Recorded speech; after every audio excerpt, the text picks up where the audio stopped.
I welcome you all here. We are at Khaki Lab. For those of you who are attending this for the first time, Khaki Lab is the place where we incubate the heritage work and try to spread it amongst you all. We're supported by Saraswat Bank in this endeavor. So this is a place where we conduct all of these events which are rooted in heritage, culture, art. So we have music events, we have talks like the one that we have today. We also have workshops. And all of these happen every other weekend. Next weekend, in fact, we have a origami workshop where they'll teach you to make handicrafts from origami. And you can view all of these events, upcoming events on our website, on our social media handle. And today we are here for a very special talk. These are Navaratnas of Indian art. We're going to look at the life work of these artists, and we are honored by Dr. Nayana Tadvalkar, who is an art historian. She's a museologist, an educator, and she's been teaching for the last 20 years. She's also a heritage evangelist, and she's curated walks for Khaki Tours. One of my favorite walks done by her is Handmade in India, and you guys must attend that. I can also safely say that I'm her biggest fan and I'm very excited for this event today. Can I please welcome Nena? Thank you very much.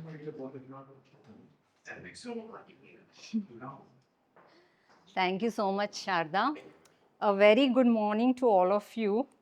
I cannot be very formal in this space because, as she mentioned, I'm one of the AOMs of Khaki and I host heritage walks with them.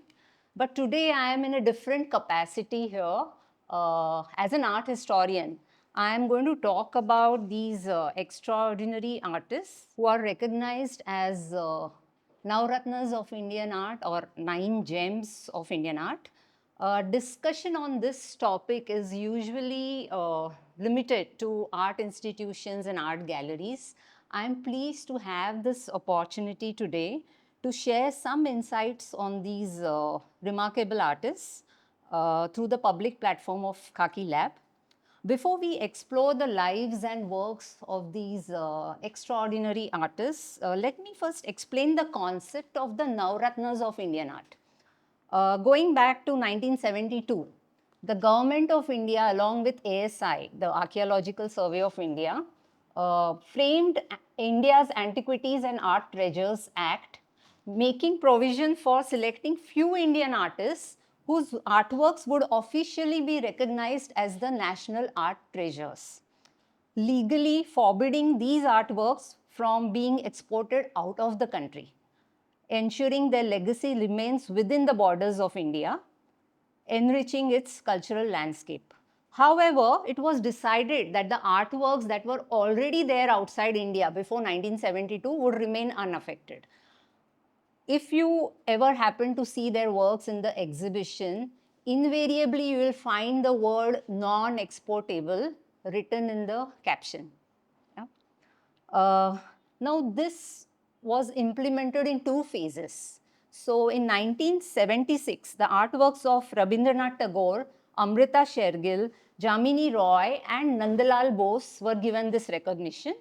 And in 1979, Raja Ravi Varma, Gagendranath Tagore, Abanindranath Tagore, Shailos Mukherjee, and Nicholas Roerich were recognized under this provision. Together, these 9 artists were called the 9 gems or the 9 masters or the Navaratnas of Indian arts.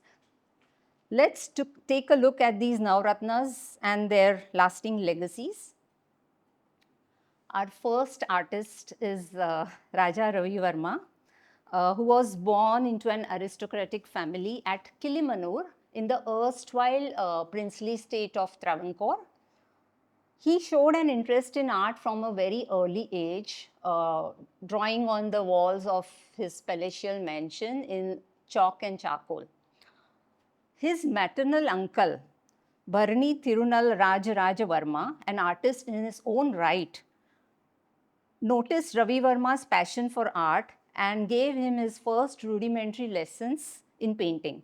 When Varma was around 13-14 years, he was sent to the court of Travancore to observe the artists who were painting there and learn from them. So he observed artists like Ramaswamy Naidu and the Dutch painter Theodor Jensen, who were working in oils. See, oil was a very new medium in those days in India. Yeah, oil was already there 500 years back in Europe, but it had newly come to India. And so not many artists were trained in oil. So observing these artists, Ravi Varma mastered this technique of oil painting.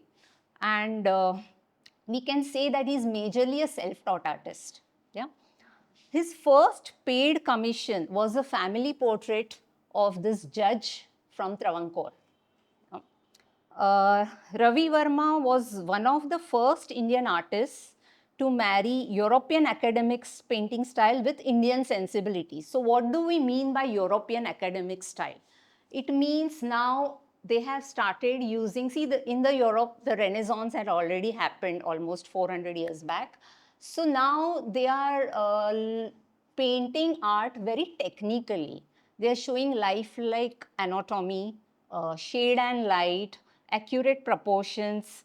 Also, all this gives volume and depth to their paintings. And most importantly, they are using oil paint, which was, as I said, a European medium in those days.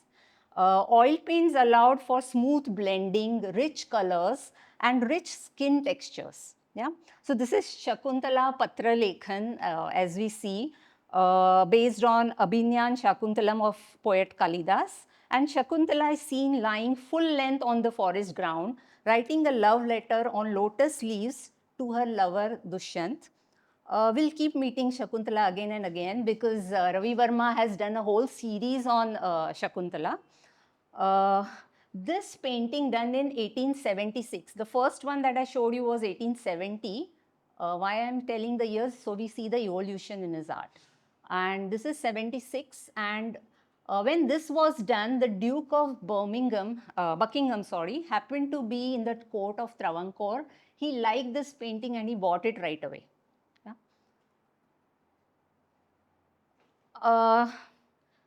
The next painting is Sita Bhumi Pravesh.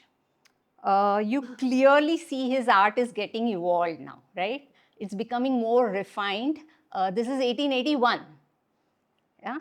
And what we should really observe in Ravi Varma's paintings is his thematic compositions, a very exquisite depiction of textiles and jewelry, bodily gestures and expressions, and also he is known to capture the most dramatic moment of the event that is happening. So these are some of the characteristics of his works. Now, there was this Diwan T. Madhav Rao, who was the Diwan of Travancore, who happened to later be the Diwan of Baroda, and he was a long-time friend and well-wisher of Ravi Varma. And he gifted this painting to Maharaja Sayaji Rao III of Baroda. Obviously, Sayaji Rao was stunned seeing this painting. He invited Ravi Varma to create royal portraits at Baroda. Then I'm going to jump to 1889, when he commissions a huge order of paintings to Ravi Varma. He approaches him to paint 14 Puranic paintings for his new palace that is being built. So the themes chosen are from Ramayana and Mahabharata. The themes were to be such that they depict the drama of those sublime texts, generate in the minds of the viewers the idea of truth, goodness, and beauty, and enable the world to appreciate the magnificence of the Indian heritage. Now, it is impossible to talk about Ravi Varma without mentioning his family. His brother, C. Raja Ravi Varma, was 14 years younger to him, and he was his co-worker, assistant, secretary, and manager. It is because of Raja Ravi Varma that we have Ravi Varma. It wouldn't be an exaggeration to say that. Raja Ravi Varma was himself a renowned artist and well-versed in English language. The diary of C. Raja Ravi Varma is one of the most important an authentic source material on the last 10 years of the life of Ravi Varma. Their symbiotic relationship is very well known. In fact, they're often called as Ram Lakshman of Indian art. And in his diary, Raja Ravi Varma describes himself as Ravi Varma's inseparable companion, colleague, and helper. And then it's his sister, Mangala Bai, who also assists him till the time she gets married. So these 14 Puranic paintings is actually a teamwork. And Ravi Varma paints those paintings at Kilimanur, assisted by his siblings. So while Ravi Varma focused on the figures in the paintings, the background landscape and the architectural elements in the paintings were created by Raja Ravi Varma, not only for these 14 paintings, but otherwise as well. They both traveled across India, sketching feverishly and capturing the most powerful images on canvas. So I'm going to show some of the paintings here out of that, what they call the Royal Gaikwad collection. So this is Sri Ram Sagar Darpaharan or Rama vanquishing the sea. So these are all from mythology, Rama and Mahabharata. Then we have Draupadi Vastraharan. Yeah. So you see a very dramatic moment, as I said, of the event is captured here with beautiful expressions, very exotic setting of very rich textiles, jewelry and all of that. The Royal Gaikwad collection was first exhibited at Travancore. Since they were painting in Kilimanur, it was first exhibited there with royal approval, and then in Baroda and in Bombay before going back to the Darbar Hall in Baroda.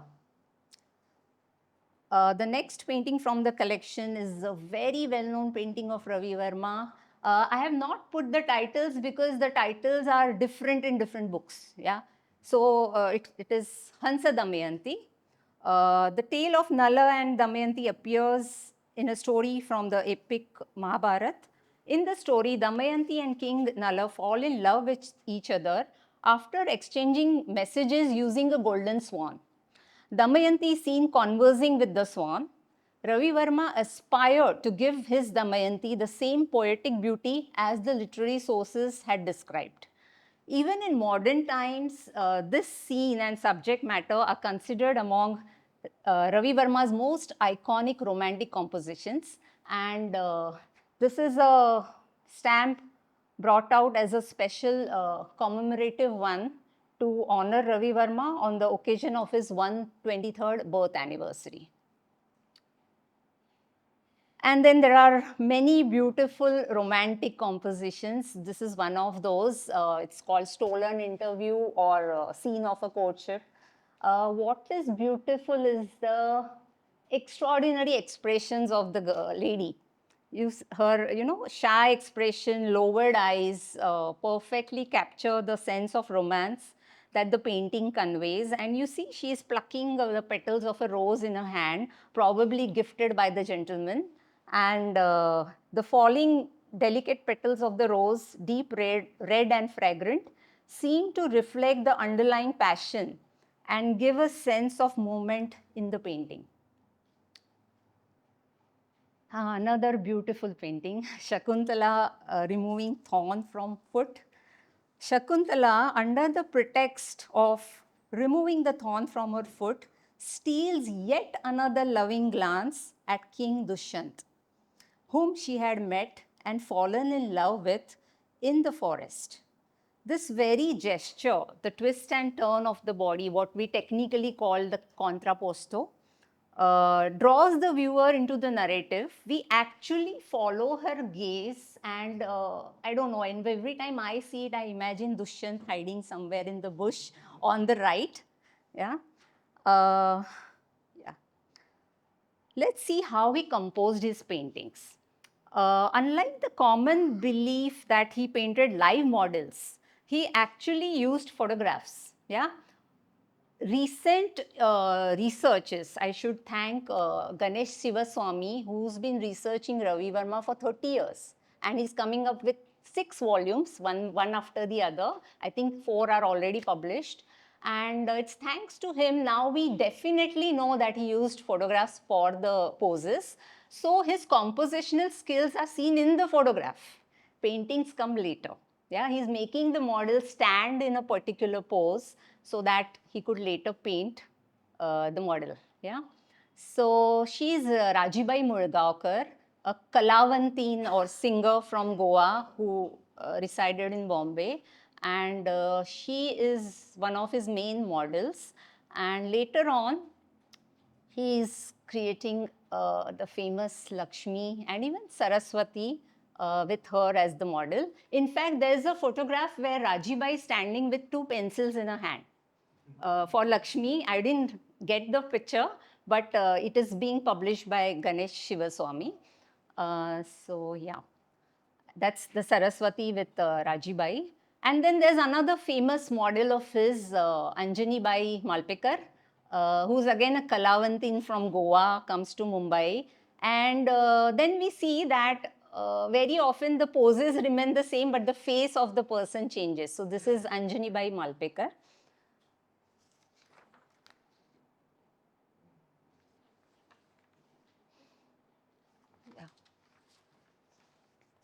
So, for some of his paintings, he also took inspiration from paintings by European artists, which were printed in books and magazines. So, Ravi Varma had an extensive library, and most of his book purchases happened in Bombay. And this is one of the paintings from which he takes the inspiration and comes up with this, a reclining Nair lady. So one may say that he's kind of imitating, but I think he has his own magical way of transforming the figures into his vision of idealized beauty. Yeah. In Indian art and aesthetics, we often appreciate paintings with respect to the rasas or emotions depicted. So we all know the Navrasas, right? So this is Shringar Ras, this is Radha Madhav, where it's a erotic emotion, supposed to be the king of the rasas. Yeah, so we find a lot of emotions and other aspects of aesthetics like Ashtanayika. Yeah. So the Indian poetic and aesthetic tradition refer to Ashtanayikas or 8 heroines, representing the 8 states of mind of a woman in love. Here we see Radha in moonlight. She is shown as Vasaka Sajja, the lady who is all decked up and waiting for her lover to arrive. Here we see Radha sitting on the rocks, waiting for Krishna as the shimmering moonlit river flows in the background. Radha is shown wearing a traditional magenta sari, 9 yards, and exquisite jewelry, and she is depicted with great beauty and sensuality. The use of light and shadow to bring out the moonlit night effect is particularly noteworthy in this painting, with the moonlight casting a soft glow over Radha's face, her clothing and her jewelry, creating a sense of mystery and romance. And coming back to Ashtanayika, if the lover of the heroine doesn't arrive, she may transition into Virodh Kantita Naika, one who is distressed in separation. So this is Damayanti. Nala has not arrived, and you can see her expressions. Now, what is interesting is in Raja Ravi Varma's diary, he says that they were at Ghatkopar. Why Ghatkopar? I'm going to tell you later. In a hut, and they came out of the hut and painted.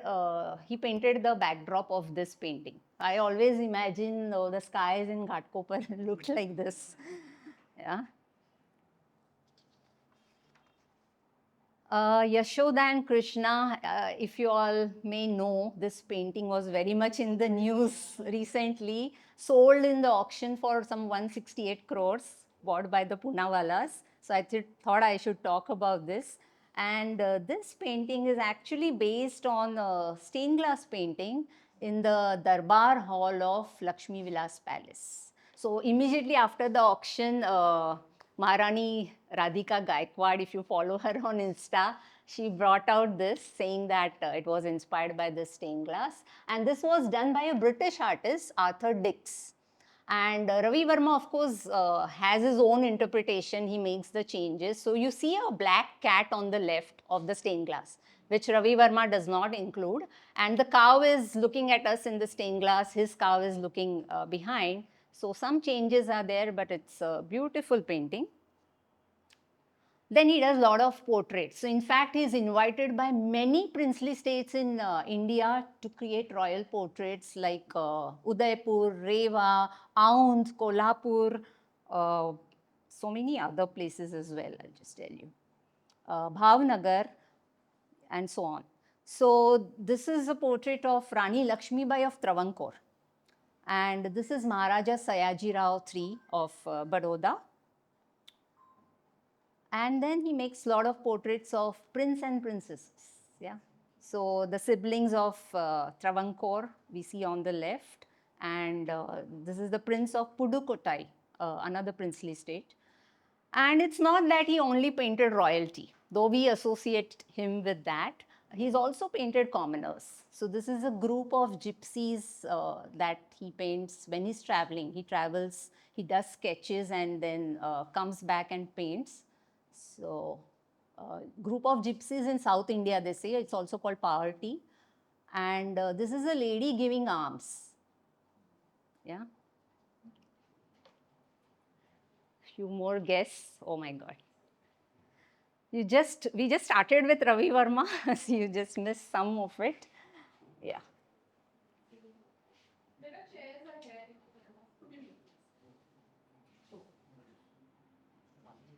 So yeah.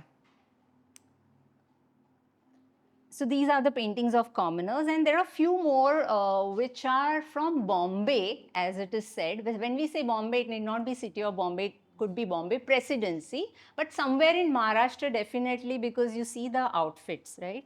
So this is a sketch of a young girl, sorry, it's a milkmaid, and this beautiful painting is of an unknown lady. Some sources say she's a Saraswat lady, but we are not sure. But look at the textiles, the jewelry, the expressions. It's just amazing. This is how he sketched the people he saw around him when he traveled. So you see a sketch of a young girl on the left and a very interesting sketch of a toddy tapper. Again, Bombay, somewhere in Maharashtra probably, or could be Bombay city, because you see a train behind. There's a train behind, right?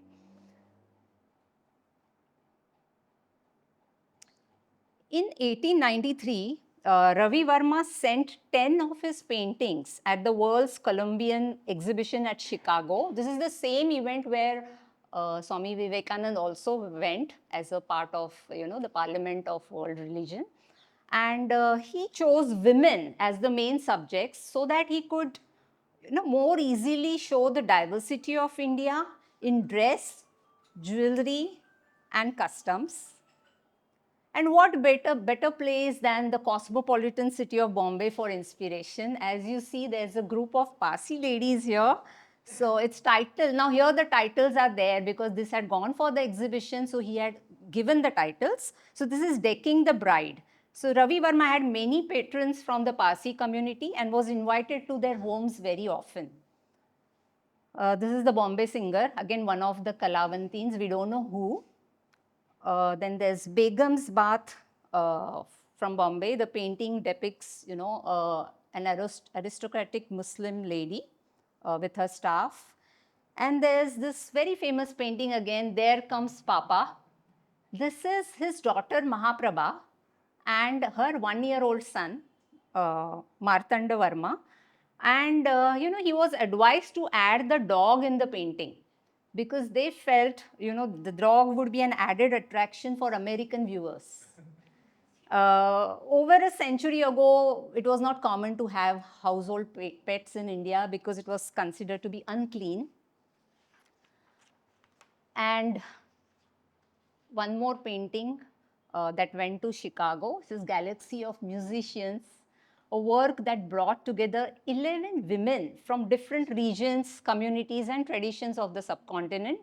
Some of them are carrying musical instruments, and each is having her own style of dress, jewelry, and cultural identity. This painting is at Jagmohan Palace, Mysore today.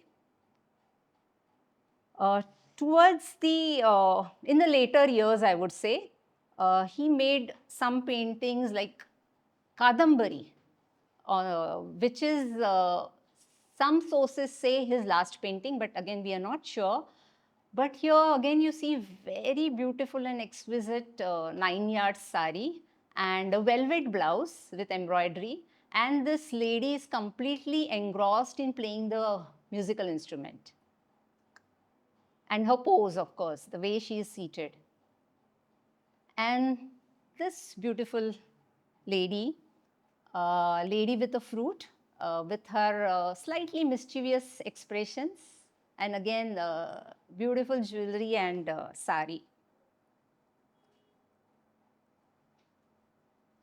Ravi Varma's paintings, the demand for his paintings was overwhelming, and T. Madhav Rao, the Diwan of Baroda, suggested that he should have a printing press so that his works could reach out to masses. So, C. Raja Ravi Varma, again Ravi Varma does not get involved in anything, he is only painting. His brother takes up all the responsibility. So, C. Raja Varma, along with some partners, set up the Ravi Varma Fine Art Lithographic Press in Girgaon, Bombay. He engaged the services of the German technician Fritz Schleicher to help set up and run the press. The first chromolithograph, Birth of Shakuntala or Shakuntala Janma, was launched in July 1894, and others followed. So we have Urvashi and so many others of his paintings, especially Lakshmi and Saraswati that we already saw. All those were printed and sold to the mass. Through the Ravi Varma press, religious imagery was greatly democratized.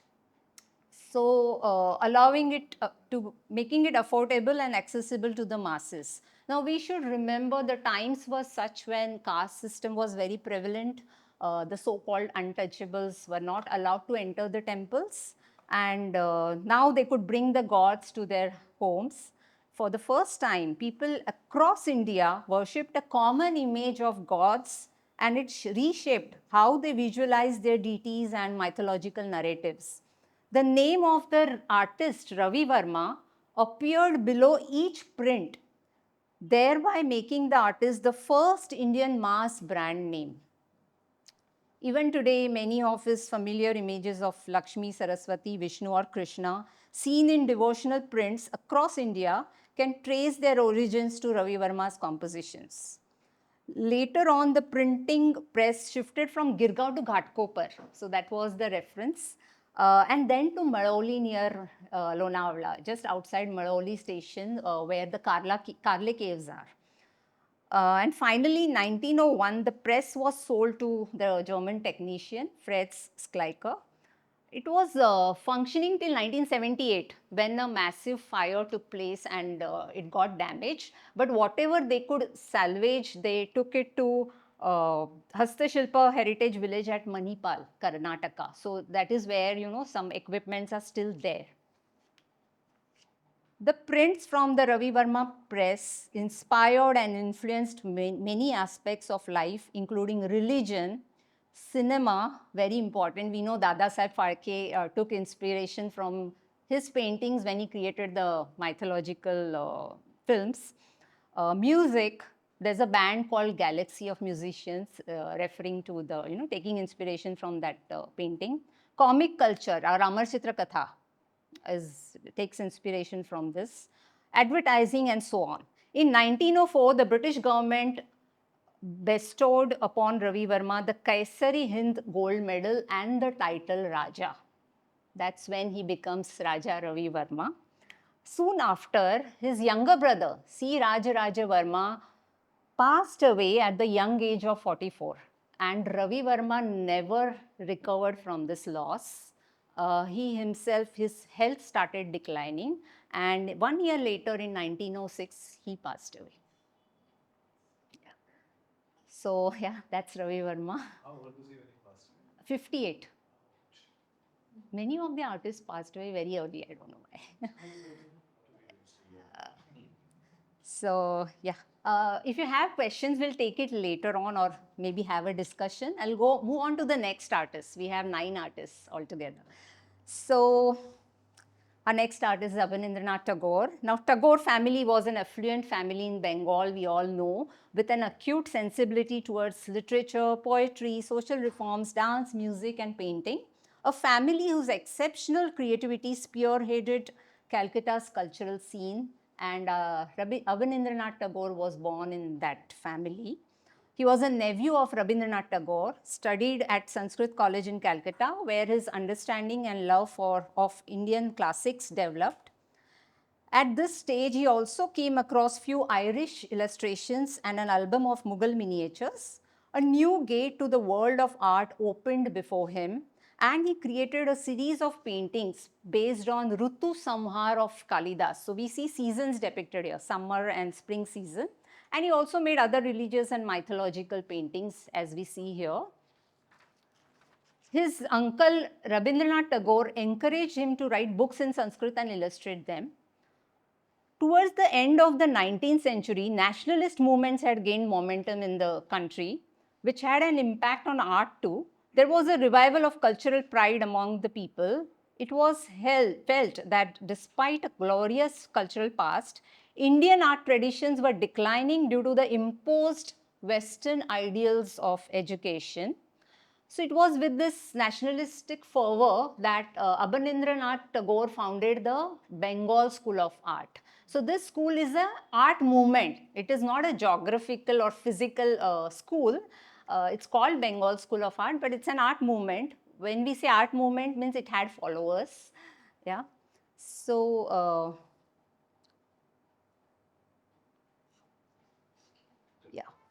Abanindranath Tagore sought to envision what the art of an emerging nation could look like, and looked for inspiration not only at India's ancient past but across Asia from Persia to Japan. Eventually, he gave birth to a new form of artistic style. So he was inspired by Japanese brush technique, and he created his own technique inspired by that. It's called the wash technique. Yeah, if you want, we can discuss this later. So these paintings are made using the wash technique. This wash technique created a soft, subtle, mystifying tones and moods in the paintings. So this is Bharat Mata, his most famous painting, we can say. This painting quickly became one of the most iconic images associated with India's nationalist movement in the early 20th century. The four-armed figure symbolized essential human needs like food, clothing, learning, and spirituality. The painting became a powerful symbol of the nation as a mother deserving devotion, service, and sacrifice. And then this is Death of Shah Jahan, clearly inspired by Mughal miniature. Another masterpiece of Abanindranath Tagore is this Journey's End, or End of the Journey, where you see a camel that has collapsed under its heavy load carried over long distances. The camel is about to die, and that's the reason you see the background is showing a twilight period, like twilight of his life. It shows Abanindranath's precise yet delicate lines, intensity of the emotive content, a combination of glowing colors and a misty appearance. So this is again his wash technique. And these are some of his paintings inspired by miniatures and Indian mythology. He also illustrated Omar Khayyam's Rubaiyat, his poetries. And he's made a series of birds and animals, based on birds and animals, very realistic depiction. He's illustrated Arabian Nights. And this is a portrait of his mother, very much like what the portraits in the Mughal miniature. We have Jahangir's portrait in the same manner. In his later life, he found a new interest in creating unusual art in the form of toys or works of sculpture made out of shoots from trees, fruit seeds, bits of paper, and similar found objects. So he called it Kattum Kutum, Kattum is sculptures or forms, and Kutum is family. So it's a family of sculptures. So he picked up these things when he used to go for his morning strolls and create something like this, just out of his imagination. He is credited to have created the first important art movement in India and gave a new direction to Indian art, ably carried forward by his students. And our next artist is his most famous student, Nandalal Bose. Nandalal Bose is acknowledged as the major painter of the Bengal school after Abanindranath Tagore. He is a very versatile artist who had great respect for Indian traditions, not only in art but also in life. His earlier works show the wash technique of Abanindranath. This is Shiva drinking poison. Later on, he adopted a style based on linear expressions. You see a line work here. This is again his wash technique paintings. This is the linear work, and he reinterpreted the traditional forms here. He visited Bagh and Ajanta caves and painted the replicas of the murals and sculptures present over there. In 1917, from 1917 onwards, he taught for 30 years at Kala Bhavan, art department of the Vishwa Bharati University set up by Rabindranath Tagore. And at Kala Bhavan, even if you go today, you will find his murals on the wall. This is one of those, mother and child. This is another of his decorative painting. Now you see the stylistic difference. He's been experimenting and creating new styles. So this is Shakuntala. Nandalal Bose artistic career coincided with the transformative era in India wherein he witnessed and contributed to India's art and culture both before independence and after independence. He was very lucky. His timing was absolutely perfect. So in 1930, he created the portrait of Mahatma Gandhi after being inspired by his protest against the imposition of tax on salt by the British. And we know this portrait actually becomes an iconic symbol of non-violence movement. This is a print. Now again, see his experiments. This is lino-cut print. This is not a painting. Yeah. In the late 90s, Mahatma Gandhi invited him to decorate the pavilions for the Indian National Congress sessions that were happening at Lucknow, Haripura. And he, along with his associates, most of them are his students, they undertook to, they actually create these panels depicting Indian life in all its varieties. So these panels are popularly called Haripura posters. So you see the Indian way of life, very bright and vibrant colors are used and very simple compositions. So in these panels, we see vivid colors, thick energetic lines and simple pictures that the common people would identify with. Post-independence, he was entrusted with some important government assignments. He was commissioned to decorate the manuscript of the Constitution of India. Nandalal Bose, along with his team of talented students from Shantiniketan, created 22 unique illustrations on the manuscript. The seal of Mohenjo-daro, these are few more Haripura posters, the seal of Mohenjo-daro, the Vedic Gurukul, Nalanda University, scenes from Ramayana and Mahabharat, portraits of Gautam Buddha, Mahavir, Shivaji Maharaj, Guru Gobind Singh, Tipu Sultan, Rani Lakshmi Bai, and so on.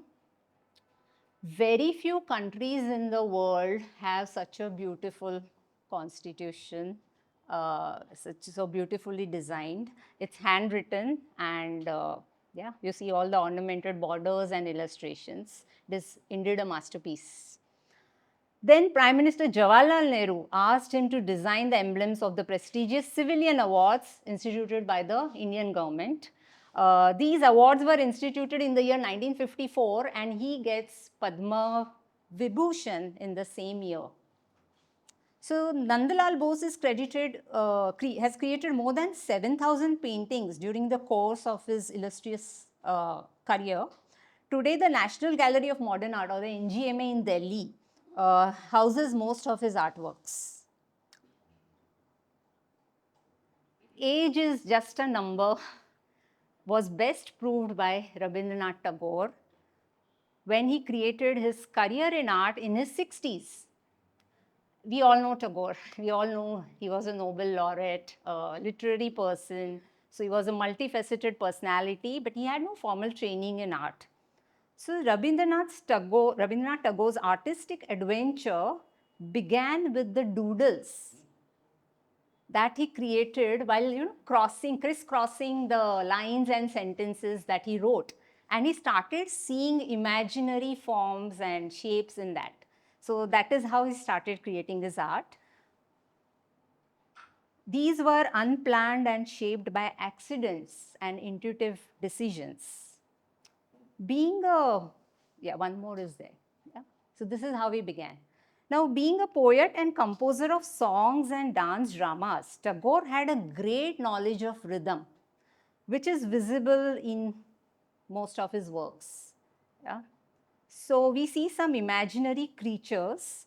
He describes these as, very interesting statement by him, a probable animal that had unaccountably missed its chance of existence, or a bird that can only soar in our dreams. Having grown up in the family's farm, he experienced childhood memories filled with wonders of nature. So we see his landscapes, and he never, drew or made a sketch. It was just direct brushwork. That is what is special about his artworks. This is the Dancing Women. Here he depicts a woman dancing freely in her own world, breaking all the boundaries and setting herself free from every misery. It is an expression of freedom and love for herself. But not all his women are happy and joyful. We have many sad faces as well, like this one.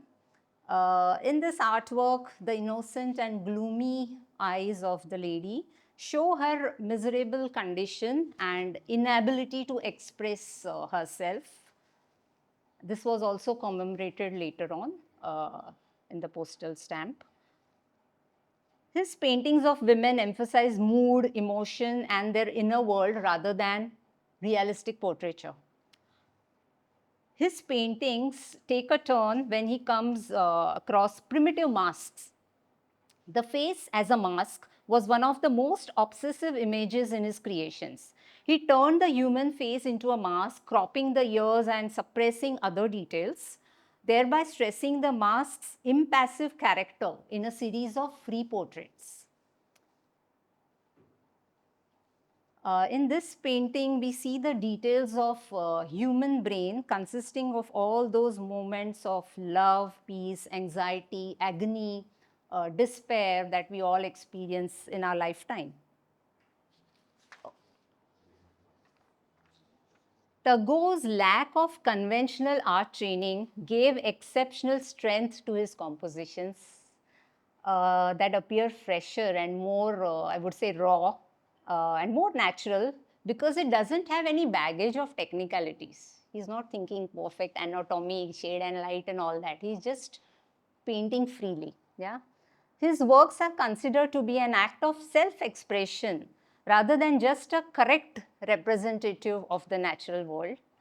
He made a total of 2,500 artworks in the last 15 years of his life and was the first Indian artist to exhibit his works across Europe, Russia, and the United States in the 1930s. Again, another Tagore. Three of the artists are from the same family. So he's the older brother of Abanindranath Tagore, Gagendranath Tagore, and he's a self-taught artist, a storyteller, and a stage designer. Though he was not formally trained in art, his experiments with visual language continued right through his artistic career. He utilized Eastern art techniques like Japanese brushwork and ink painting in his work. Initially, he made illustrations for Rabindranath Tagore's texts like Jivan Smriti, memoirs of Rabindranath Tagore, and he also wrote and illustrated children's book. So you see the text there, and he's actually describing or illustrating the text here. This is Japanese brushwork. It looks very simple, but with a single stroke of brush, you create this kind of figures and imagery. Yeah.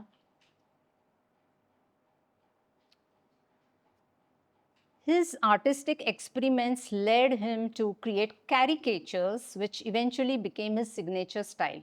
Through his caricatures, he explores the intricacies of Bengali society, critiquing the anglicized elite, patriarchy, gender roles, and the impact of British colonialism. So here we see a Bengali Babu imitating the lifestyle of Europeans. And this is an interesting one, by the sweat of my brow, where you see a man all suited, booted, but he's sweating profusely. And behind you see a train guard waving the flag. And the whole caption is, by the sweat of my brow. I tried to be mistaken for a Sahab, which means a European, but still that man called me Babu. Yeah. So he has left behind, yeah, there are two more caricatures. This is confusion of ideas. Now, Below the slide, sweat of my brow, something written in Bengali. it's his signature and the full title, I think, some caption. It must be in Bengali. Yeah, it is in Bengali. Yes, the caption. And his signature. This is confusion of ideas. Now the Bengali Babus no more know what to do in the place of worship. They're confused. And that's the Brahmin of Kali Yuga doing all the things that he's not supposed to do. In 1922, something happens that changes the Indian art scenario forever. This is very important because this marks the before and after in Indian art. Rabindranath Tagore, as a Nobel laureate, is famous all over Europe now, and he's been invited to various European countries. He goes to Germany, where he visits the famous Bauhaus School of Art. Bauhaus is a very famous school of art there. And he requests the artists and the authorities there, why don't you all send the exhibition of your paintings to Calcutta? And they agree. So the exhibition of their works, and there are artists like Paul Klee, if you all know, Vasily Kandinsky, Lionel Finninger, and what they are creating is contemporary Western art. They have Cubism, Futurism, which has already developed, and they're creating those kind of paintings. So that exhibition comes to Calcutta and changes everything. I mean, for the first time, Indian art world comes face to face with contemporary European modern art. And they start exploring all the art movements or the artistic styles that are happening there. So Gagendranath Tagore, of course, has visited the exhibition, and he's particularly inspired by Cubism. Some of you might know Picasso, Braque, they painted in Cubist style. So putting it in simple words, Cubism is basically you distort a object, like in this case it's a architectural structure, and you rearrange it using some angles and perspective. Yeah, that's, I would say, the shortest description of Cubism. So inspired by that, now he is applying Cubism to his own paintings. But though the technique is Western, his theme is Indian. So these are the kinds of paintings that is creating. This is temple. You can identify it as a temple, but it is in a Cubist form. This is Dwarkapuri, again in Cubist style. Bed of arrows, Bhishma Pitamaha from Mahabharat, lying on the bed of arrows. Yeah. So,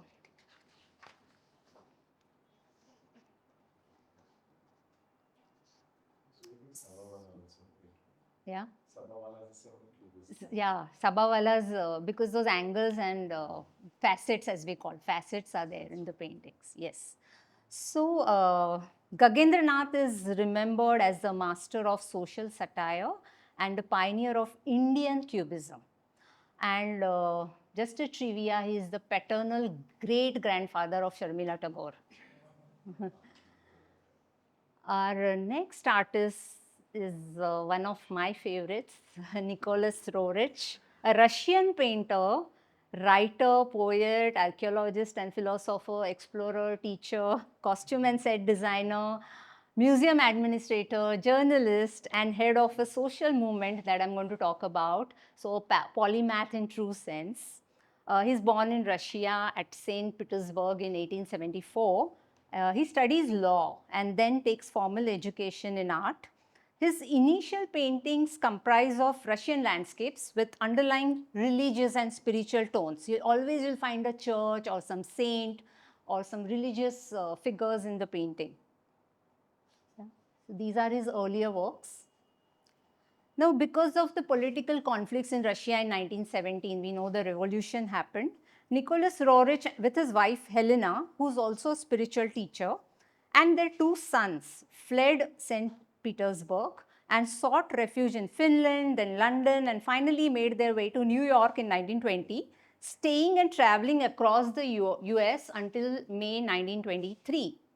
Roerich quickly found admirers among New York City's rich and powerful who patronized his art.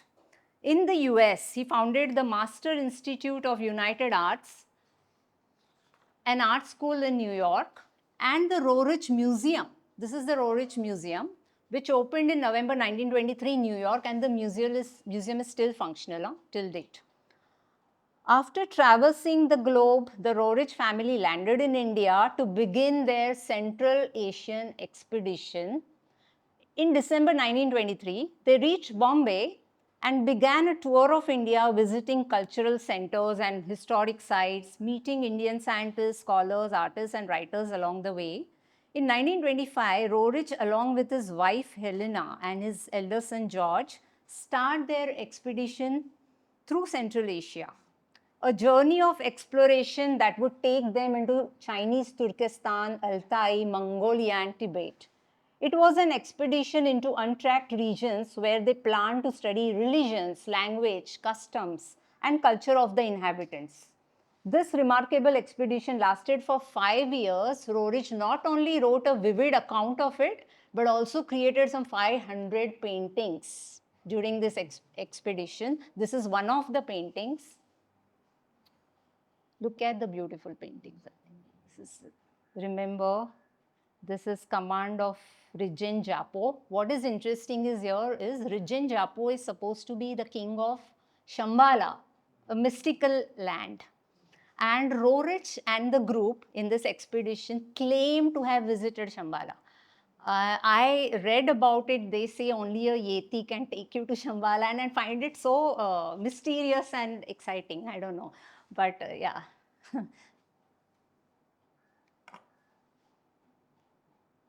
This is drops of life. Yeah. Lay. Padmasambhav. Padmasambhav is a Tibetan guru who is supposed to have introduced Buddhism in Tibet.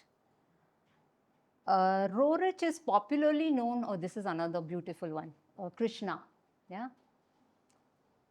Roerich is popularly known as the master of mountains, obviously.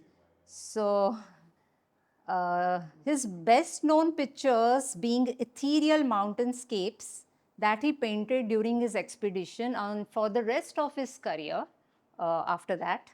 In 1961, when Yuri Gagarin, the first person to see planet Earth from outer space, he wrote of seeing an indescribable palette of colors just like the canvases of Nicholas Roerich. The Roerich family eventually settles in India in the town of Naggar, located in the Kulu Valley of Himachal Pradesh, where he lives and paints till the end of his life in 1947. The Roerich estate, it's a two-storied house, as you see, now converted into a museum. Now I'm going to talk about the movement that he started, which is extremely important. The most enduring legacy of Nicholas Roerich is the Roerich Pact, which was an international agreement proposed by him to protect cultural sites, museums, libraries, universities, and artworks during wartime, which is so relevant today. The Roerich Pact was duly signed in the White House in 1935 by representatives of 21 nations in the presence of Franklin Roosevelt, the US president. It later influenced international heritage protection agreements, including those developed by UNESCO. So this is Mother Mary protecting all the sites. And he also designed a banner for this Roerich Pact. You see that symbol? on her chest. There's another one here. So this banner has 3 dots inside a circle. The dots symbolize art, science and religion in the circle of culture. And he also proposed that the sites that has to be protected should have the banner. Yeah. Yeah. What is unique? Yeah, also, I mean, I should also mention that this is, I mean, what better place than Khaki Lab to talk about this? Because, you know, what Khaki Heritage Foundation does, the conservation of heritage, so this perfectly aligns with that. Yeah. So, Roerich, yeah, what is unique about him is he took entirely his own path, not really being influenced by artists before him and not really influencing anyone after him, because I don't think nobody took his path, like nobody must have taken his path, right? While he was born in Russia, his life, art and legacy characterized him as more of a cosmopolitan, and he certainly regarded himself as a citizen of the world who decided to make India his home. A trivia, his younger son, Svetoslav Roerich, in fact, this portrait is made by Svetoslav Roerich, who becomes an artist like him. And he eventually marries Devika Rani. So Devika Rani's first husband is Himanshu Rai. When he passes away, she marries Svetoslav Roerich, and we have lots of portraits of her made by him. Our next artist, Jamini Roy, again trained in academic style of painting. Initially, he takes commissions for portraits, landscapes. But then, you know, the times are such, again, just like Abanindranath Tagore, because of all this nationalist fervor, he goes back to his roots. And he is inspired by the Kalighat paintings. Yeah. So this is what he creates initially. These are the women of the Santhal tribe. And these he is making using watercolors. But yeah, later on he is inspired by these Kalighat pattas, if you all know. These are made by the Patuas of West Bengal. And typically outside the Kalighat temple, you'll find these paintings. So inspired by this, he creates his own unique style, which I'm sure all of us are familiar with. His paintings here, you see they are so colorful, that stylistic fish-shaped eyes, and very flat. There's no perspective, shade and light or anything. It's composed like a design, actually. It reminds us of stained glass. Yeah. Yeah.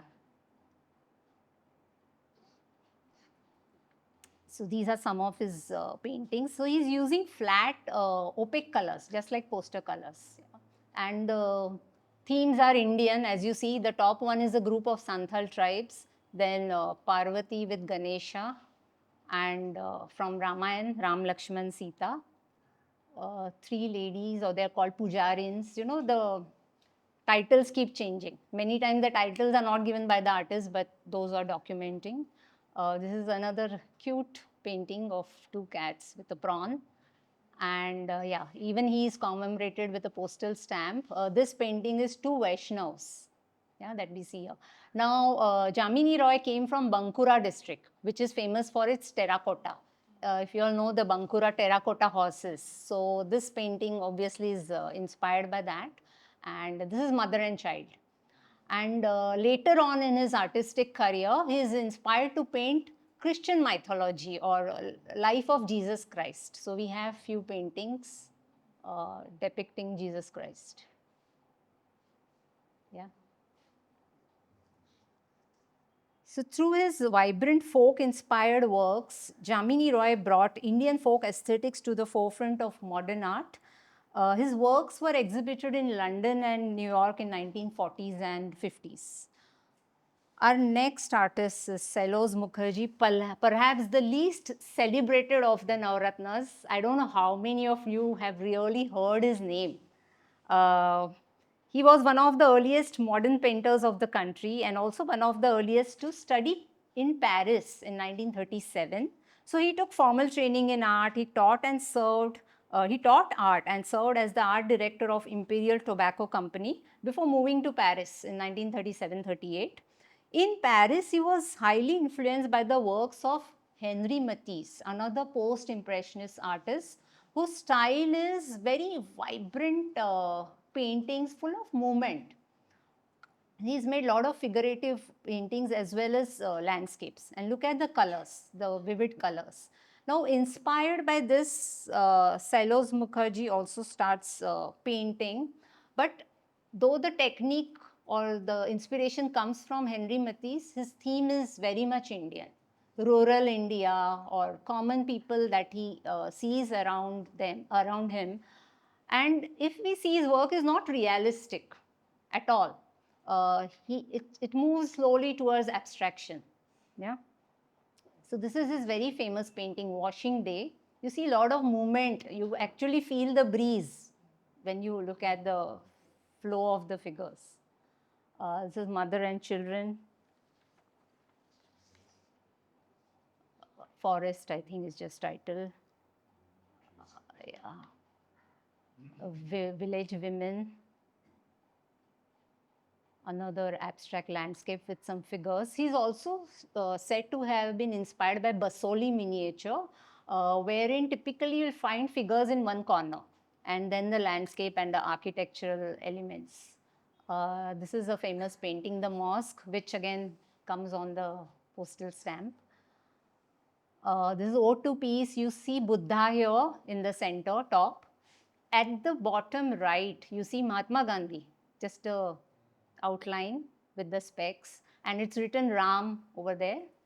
And you also see a white dove on the top right. Yeah, so it's all symbols of peace.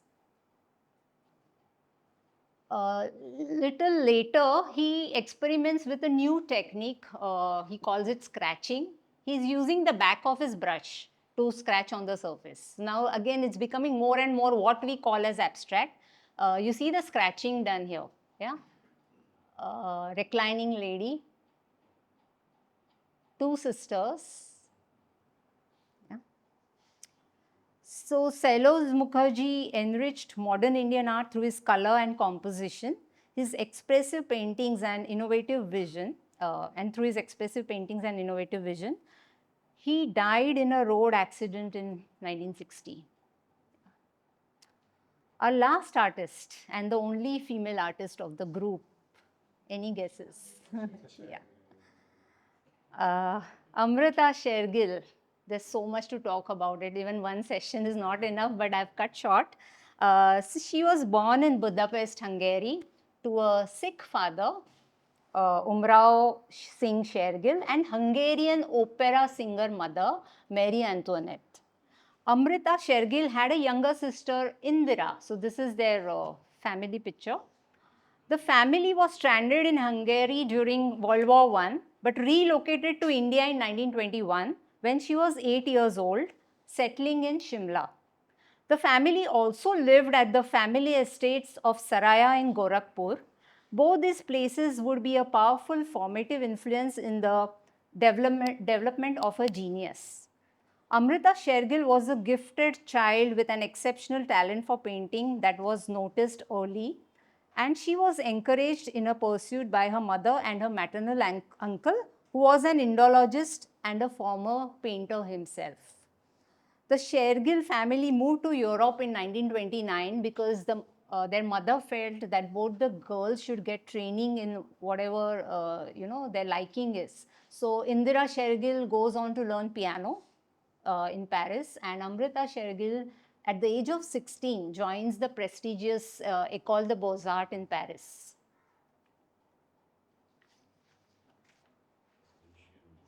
In Paris, she is influenced by the works of artists such as Paul Cézanne, Amedeo Modigliani, and mainly Paul Gauguin. So the painting that you see here is of Paul Gauguin, who actually left everything. He was from Paris. He left everything, went and settled on the Tahitian islands to paint his pictures.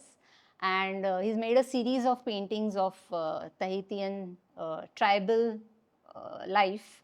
So this is Tahitian women.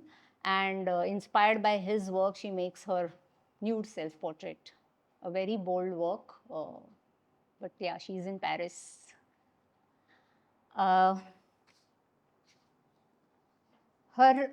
This is a 1932 painting titled Young Girls, which earned her an associate membership in the Grand Salon in Paris, which is considered to be a very prestigious thing to happen. And this is her sister Indira on the left, and with her friend who's also semi-nude, if you see. While her childhood years were spent traveling between India and Europe, she returned to India in 1934. Amrita looked at her surroundings in India with a fresh eye and with an artist's perspective, and she was totally mesmerized. It's like she found the purpose of her life, and she made this famous statement in a letter to her father: "I can only paint in India. Europe belongs to Picasso, Matisse, and Braque. India belongs only to me." What a bold statement. And these are her paintings from India. In India, she gazed at the sad-eyed people and the party around her with empathy. Her paintings provide a realistic depiction of the emotional struggles faced by the marginalized Indian men and women. The figures in her paintings are simple and naive, innocent, sad, and submissive.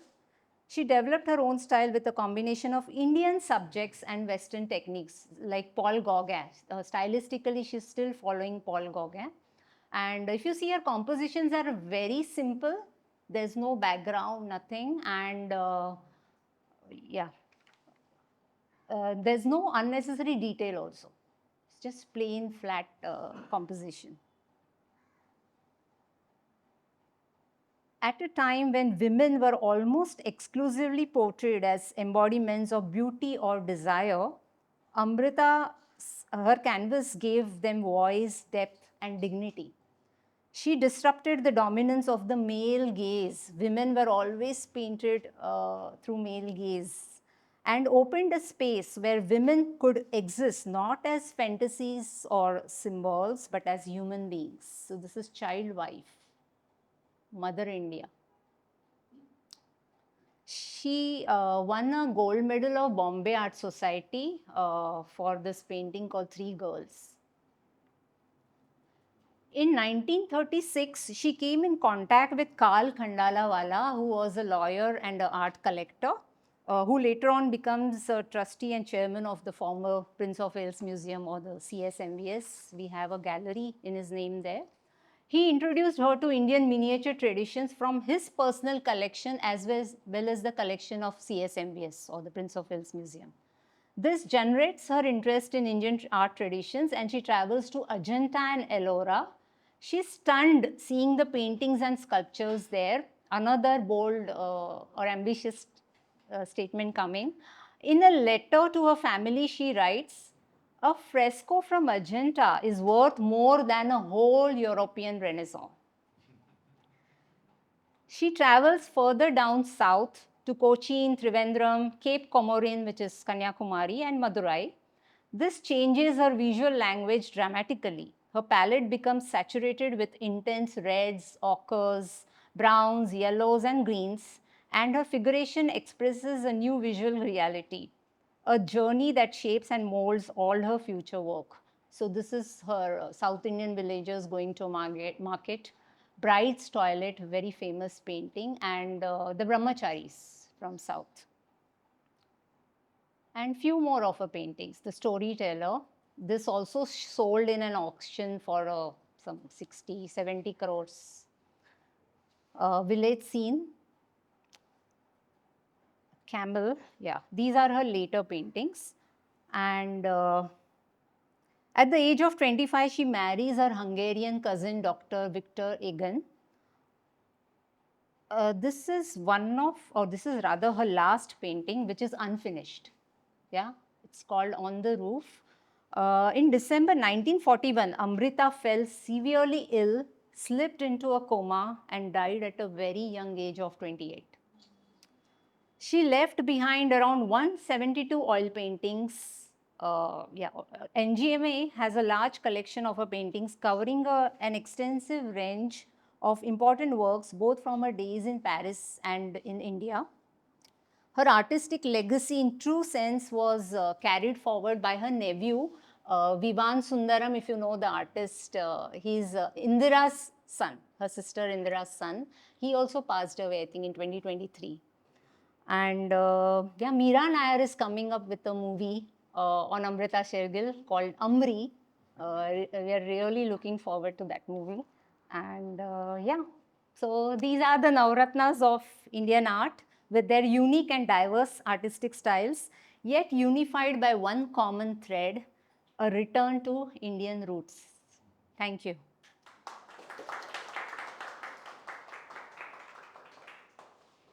If you have any questions or comment. So what is the washing technique you mentioned? Yeah. So the wash technique is wherein he uses handmade paper, creates the outline, the shape, fills in the color, lets it dry. It's a long process. Once it dries, it dips the whole paper in water. So what happens? The excess color will come out, but otherwise the color will get absorbed, right? Again, he will apply another layer of colors, let it dry, dip it in water. This goes on till you get the desired effect. That's why that misty, very saturated colors you'll see, but all like submerged, like there's no clear outline or anything. Yeah, that's the wash technique developed by him. Handmade paper. Yeah, but technique is special and very tedious. You can imagine dipping it, taking it out, applying color, goes on for 5, 6, 7 times. Yes, after the paper dries, apply color, let it dry again, dip it in water. So every time excess color will come out. No, it's handmade paper, almost like cloth or no, plain water, plain water. And then you do the finishing, like final touches and some outline. Nothing that Raja Ravi, that was a printing press. Yeah. Not a printing press, was something else, lithograph. Lithograph is a printing technique. Litho is stone. So in those days, they used stone for printing. Yeah. And the principle was oil and water do not go together. So using that principle, they printed litho. It's also called chromolithograph when there are a number of colors. So for each color, they would have one litho or one stone. It's also called oleograph. So in those, they used, multiple layers to create oil paint effect. Yeah. So each layer would be a different sort of print, like a block print. Yeah. I haven't autographed Each color. Yes. Like how we do screen printing, yeah. And Raja Ravi Varma, there was this controversy that was it true that The film Rangarasya. because he depicted Indian Yeah. form and There was, in a sense, because these ladies were Kalavantins, as I said, singers, and only these ladies would actually model for some in those days, right? So there was some controversy, but not up to the extent like or his relationships that are discussed in Rangarasya. So as I said, Ganesh Shivaswami's research is like the ultimate research done on Ravi Varma. Before him, there were fictional books, like one written by Ranjit Desai. Yeah, that's Rangarasya. So that's based on Ranjit Desai's book, which is more like a novel. and got into controversy and all that. Yeah. While he was working on the models, he was using the models for making Lakshmi for a print. Was the information public that he is using Kalamantins as models? Yes. There was some Or is this controversy, recent definitely. No. It was there, they say. There was some controversy because people thought he's modeling goddesses based on the Kalavantins. Yeah. Our constitution is on display in India. Yeah, it was there in recent exhibition. Yes. It was amazing exhibition. Yes, Ram. Personal question. Yeah. How long did you take to conceptualize this and put it together in terms of this presentation? So part of it is what I already teach. But then there are some artists who are never talked about, like Sailoz Mukherjee. You know, I'll just tell you why I chose this topic. Just few days back, there was a very important exhibition at Nehru Center. The Asta Guru, DAG, and all of them had come together. Had gone for the exhibition. I was admiring one painting, and one lady was there next to me, looking at the same painting, and we exchanged smiles. And then she told me, she pointed at something and she said, do you have any idea what this means? So it was written non-exportable, as I already mentioned. So I told her what it means, and that time, you know, I was just telling Sharda also in the morning, see, if in any Western country, if the government recognizes some artists as national treasures, even a small child would know. I mean, it is unfortunate that I'm saying this, but how many of us actually know that we have these Navaratnas recognized by the government, whose works are considered to be national treasures? They're not supposed to go out of the country.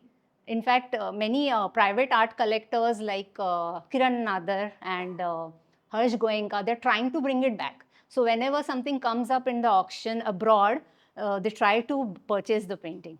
So, yeah, I mean, it's unfortunate, right? We should know. So, yeah. Yeah. So, part of it was already there, as I said. But, of course, I modified, added new things. So, this is probably the largest PPT, 114 slides. My lectures typically have 50 or so. So, yeah. No. Very informative. Thank you. So glad we What is the criteria through which these artists were selected? Exactly. This is the question I always had, but I never found an answer. Also, the question that I have is why they restricted to 9. I mean, they could have done, gone for another phase, selected few new artists. I don't know why. It stops at, it's a nice word, actually. Yeah. This is the government's list that Government of India, yes. Dr. Nayana, which war artist would you have selected? A little later phase, Gaitonde, Raza, Sabawala.